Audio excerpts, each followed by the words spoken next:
দেখতেই পাচ্ছেন আমার কাছে দুইটা মোমবাতি আছে। এখন যদি আমরা এই মোমবাতি দুইটাকে এটার নিচে রাখি তাহলে কিন্তু এটা সুন্দরভাবে ঘুরতে লাগবে। দেখতে পাচ্ছেন এটা সুন্দরভাবে ঘুরছে। এর কারণটা কিন্তু একেবারে সিম্পল। যখন আমরা এই মোমবাতি দুইটা এখানে নিয়ে আসলাম তখন তাপের কারণে এই জায়গাগুলোর অণু গতিশীল হলো, অর্থাৎ এখানে একটা ফোর্স ক্রিয়েট করলো, অর্থাৎ উপর দিকে একটা ফোর্স ক্রিয়েট করলো। তার জন্য সুন্দরভাবে এটা ঘুরতে লাগলো। আমরা এখন কাগজে আগুন ধরিয়ে এই গ্লাসের মধ্যে ভরে দিব। দেখতে পাচ্ছেন কাগজটা প্রায় পুড়ে গেছে।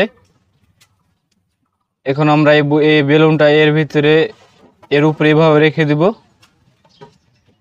এখন যদি আমরা চাঁড়ি, দেখতে পাচ্ছেন এটা কাপটাকে উপরে উঠাচ্ছে, দেখতে পাচ্ছেন।